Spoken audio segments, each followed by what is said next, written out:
নমস্কার বন্ধুরা, অ্যাস্ট্রোসেজে আপনাদের সবাইকে স্বাগত জানাচ্ছি একটি নতুন ভিডিওর সাথে। আজকের এই ভিডিওটা মকর রাশি বা ক্যাপ্রিকনদের জন্য খুবই গুরুত্বপূর্ণ হতে চলেছে। আপনাদের রাশির স্বামী শনিদেব, কর্মফলদাতা, স্বনেহ স্যাটার্ন যে ন্যায়ের দেবতা, উনি বকরি থেকে মার্গী হতে চলেছে 15ই নভেম্বর 2024-এ।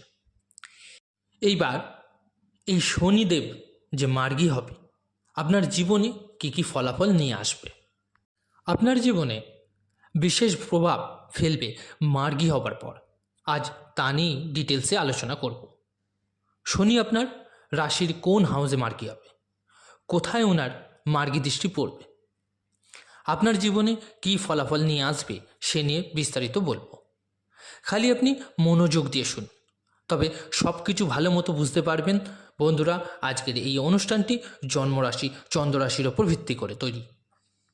যদি আপনারা কেউ নিজেদের বার্থ চার্টের প্রেডিকশন করাতে চাইছেন তো অবশ্যই আমার টেলিগ্রাম চ্যানেলে জয়েন করে নেবেন।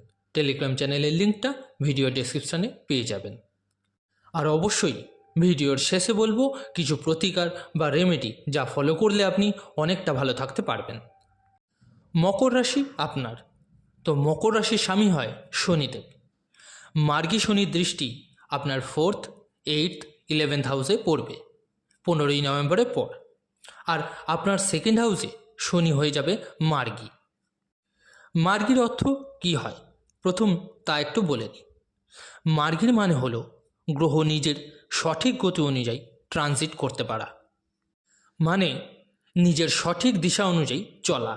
আর বক্রি হওয়ার মানে হলো নিজের সঠিক গতি অনুযায়ী ট্রানজিট করতে না পারা, স্লো হয়ে যাওয়া বা বক্র হয়ে যাওয়া। তো মার্গী হয়ে যাওয়া ভালো, যাতে সঠিক বা ভালো রেজাল্ট দিতে পারে গ্রহ। এবার আসি 2nd হাউস কি হয় আমাদের মুখের। যেমন 1st হাউস হয় আমাদের মাথার, 3rd হাউস হয় আমাদের কাঁধের, 4th হাউস হয় আমাদের চেস্টের, 5th হাউস হয় আমাদের পেটের। তো 2nd হাউস হচ্ছে আমাদের মুখের বা মাউথের, আর এখানেই শনি মার্গী হচ্ছে। তো যদি আপনি প্রেজেন্টেশন ঠিক মতো দিতে পারছিলেন না, তো এবার তা ঠিক হয়ে যাবে। আপনি যা বলতে চাইছেন বা করতে চাইছেন, আপনাকে নিজেকে কোথাও প্রুভ করতে হবে, সে নিজের লোকের কাছে হোক বা অন্য কোথাও। একটা ভালো কাজের জন্য প্রেজেন্টেশন দিতে হবে, কিন্তু শনি আপনাকে বাধা দিচ্ছিল। কিন্তু আপনার যেসব জায়গা থেকে বেনিফিট হতো, সেরকম জায়গা থেকে গুলোতে সমস্যা আসছিল, সেসব জায়গায় নিজের ট্যালেন্টকে দেখানোর ছিল। তো শনি মার্গী হওয়ার পর এই সমস্যাগুলি ঠিক হতে দেখা যাবে। আপনার কনফিডেন্স, আপনার ওয়ে অফ টকিং বেটার হয়ে যাবে।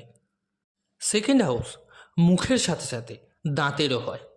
যদি মকর রাশির ব্যক্তিদের দাঁতের সমস্যা হচ্ছিল, তো শনি মার্গী হওয়ার পর নিশ্চিন্ত থাকুন, এই সমস্যা থেকেও বেরিয়ে আসতে পারবেন আপনি। 2nd হাউস আমাদের পরিবার বা ফ্যামিলিরও হয়।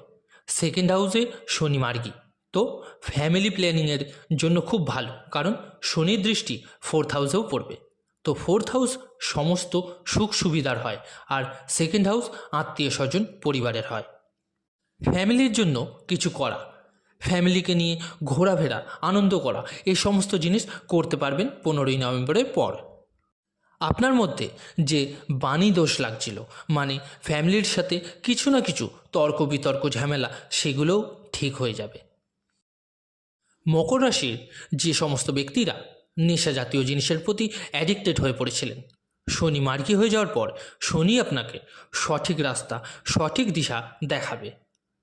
এই ঘর ধনেরও হয়। আপনার যে অনেক বেশি খরচা হচ্ছিল, সেভিং হচ্ছিল না, শনি যেখানে বসে ওই স্থানের বৃদ্ধি করায়, আর আমাদের কর্মকে আমরা ওই ঘরে লাগাই, তাই ধন একত্র করতে পারবেন, মানে ধন বৃদ্ধি হবে আপনার এবার থেকে। শনির দৃষ্টি 4th হাউসে, 4th হাউস সব রকম সুখ সুবিধার হয়। শনি বক্রি থাকায় আপনার মায়ের হেলথ ইস্যু হচ্ছিল, মায়ের ব্যাক পেন, পায়ের প্রবলেম, এগুলো ঠিক হতে দেখা যাবে। তবে এখনও আমি বলবো, যদি কোনো প্রপার্টিতে ডিল করেন বা কোনো বড় জিনিসে ডিল করেন, তো তাড়াহুড়ো একদম করবেন না, কারণ আপনার শনির সাড়ে সাথে চলছে। যদিও শেষ চরণ চলছে, কিন্তু চলছে, তাই তাড়াহুড়ো করে কোনো ডিসিশন নেওয়া যাবে না। 4th হাউস সুখ সুবিধার হয়। সুখ সুবিধাতে শনির দৃষ্টি, মানে সুখ সুবিধাতে শনি বিরাম লাগিয়ে দেবে, স্টপ করিয়ে দেবে। ফর এক্সাম্পল, আপনি অনেক দিন ধরে কিছু কিনতে চাইছেন, প্ল্যান তৈরি হতে হতে ডিলে হয়ে যায়, 2 মাস 4 মাস লেগে যাচ্ছে। কোনো গাড়ি বা মেশিন কেনার কথা ভাবছেন, কিন্তু শনির বক্রী দৃষ্টির কারণে ডিলে হয়ে যাচ্ছে। এর মানে এই নয় যে কাজটা পূর্ণ হবে না, কাজটা হবে, কিন্তু বাধাপ্রাপ্ত হবে। এর কারণ প্ল্যানেটসের খারাপ দৃষ্টি থাকার কারণে বাধার সৃষ্টি হয়। এই সমস্ত বাধাগুলো ছিল এতদিন। শনি মার্গী হবার পর 60 থেকে 70% এই বাধাগুলো ঠিক হতে শুরু হয়ে যাবে। যাদের লোহা, মেশিন, ফ্ল্যাট, কনস্ট্রাকশনের কাজ, তারা 15ই নভেম্বরের পর চেঞ্জেস অবশ্যই দেখতে পাবেন। এরপর শনির দৃষ্টি আপনার 8th হাউসে পড়বে, মার্গী শনির দৃষ্টি। যারা উচ্চশিক্ষা নিতে চান তাদের জন্য খুব ভালো। তন্ত্রমন্ত্র আরও ডিটেলসে অ্যানালিসিস বা রিসার্চ আপনার জন্য খুব ভালো হবে। মার্গী শনি দৃষ্টি 8th হাউসে, মানে ডিটেলসে জানার আগ্রহ, মানে যা আপনি শিখছেন সেগুলো আরও ডিপলি শিখবেন, সেগুলোতে আরও ডিপ নলেজ নেবেন। কিন্তু একটা কথা এখনও আপনাকে বলবো, 8th হাউস মানে সূর্যের ঘরে দৃষ্টি পড়ার, মানে হলো পলিটিক্সে নজর দেবেন। আর আপনার কেরিয়ারে যদি হয় পলিটিক্যাল লাইন নিয়ে, তাহলে সেখানেও আপনাকে খেয়াল রাখতে হবে নিজের নেম ফেমের ওপর, নিজের পার্সোনালিটির ওপর। যদি আপনি সরকারি কর্মচারী হন, সেখানেও নিজের নেম ফেম আর পার্সোনালিটি নিয়ে বিশেষ খেয়াল রাখতে হবে। এরপর শনির দৃষ্টি 11th হাউসে পড়বে।